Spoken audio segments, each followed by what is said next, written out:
Well, you had guards, you know, up in the towers, and their guns pointing in to us, and walking through the mud when it rained, and going to the latrines, and showering, you know, and doing laundry in the main laundry place. We didn't have any water in the barracks, and so anytime you wanted water or whatever, you had to go to the latrine. We moved into a barrack that had no partition to the top, with no privacy at all, and no furniture, just some beds, some cots. When you take a shower or something like that, you know, they have no partitions. At first it was really hard, you know. Late at night, if you're taking a shower or if you're using the bathroom, somebody would come in, sneak in, and you get assaulted, you know, they'll assault you.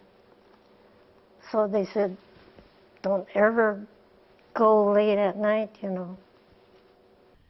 And you could go for miles walk, you had to walk. Of course, going to work, we had trucks pick us up. But if you're kind of more or less on your own, if you want to visit somebody at one end of camp, you walked, and it was quite a distance. My parents lived quite a ways from me, so I didn't go over there too often. And of course, my mother never came over to my place because she couldn't walk that far. But what you were able to take to camp, if you were lucky and you took the right things, well, you were well off. But if you didn't, I think the people were self-sufficient. Everything we had to do for ourselves.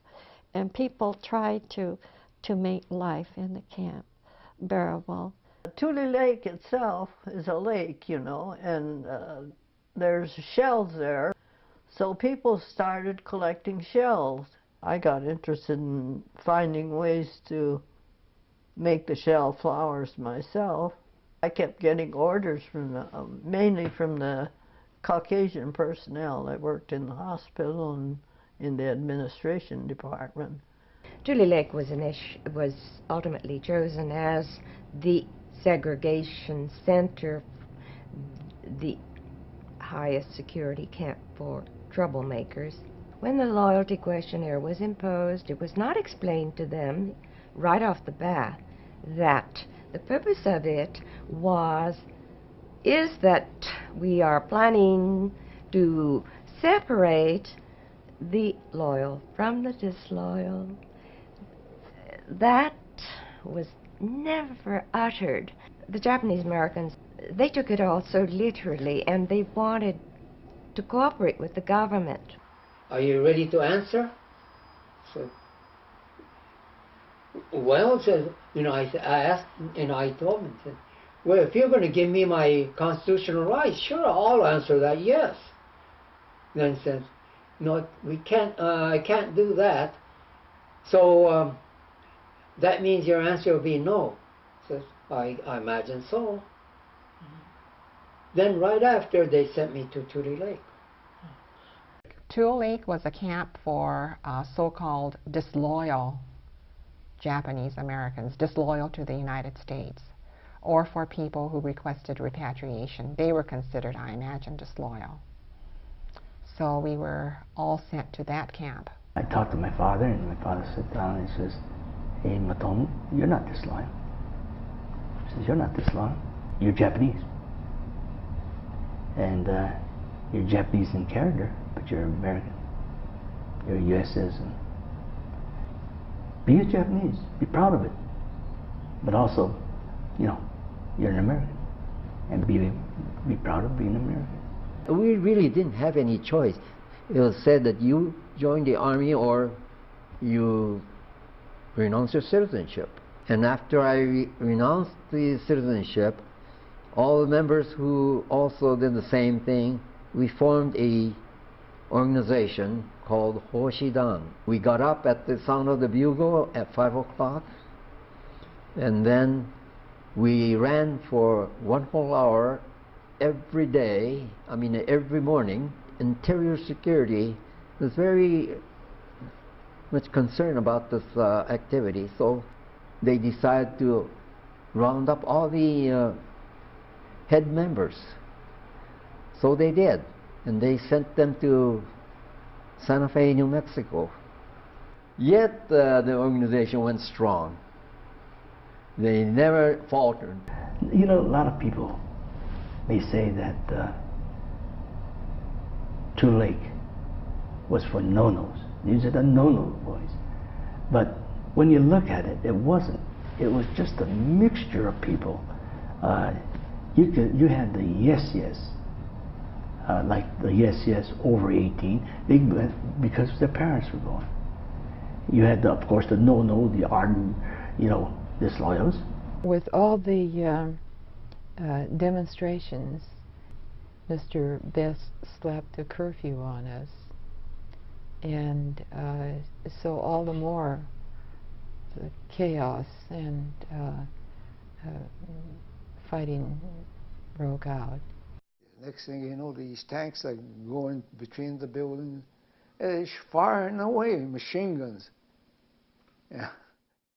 From one side of the camp, the military came with a list of people, and the administration came from the other side, and they picked up all the people on that list. And my brother's name and my name was on that list.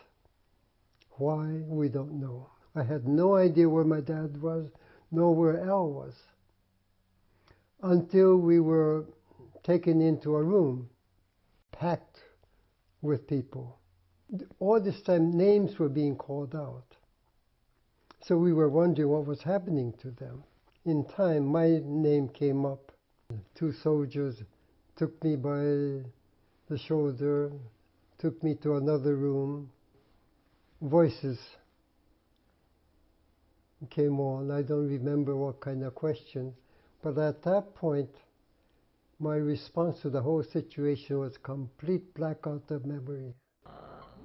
The leaders, the agitators, I guess, the administration figured that they would pull in the leaders because they were bad influence, and so they pulled in a lot of these leaders and put them in the stockade, and family members could only visit, from a fence or somewhere and wave, and it was really terrible, inhumane thing that they did.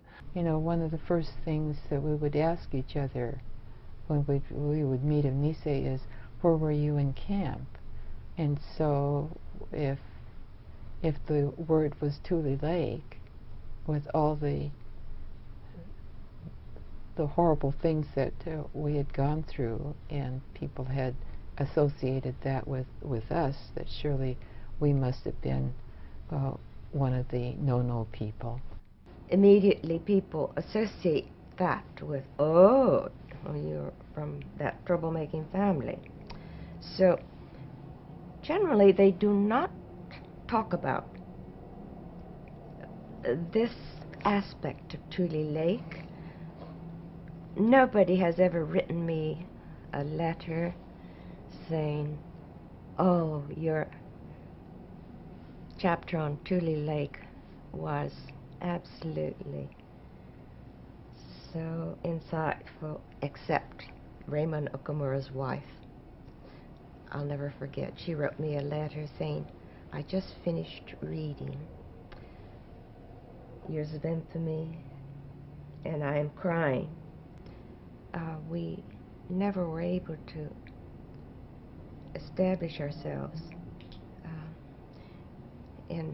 as a normal family, and so to have it all clarified in my mind is truly a wonderful thing, and I cherish that letter.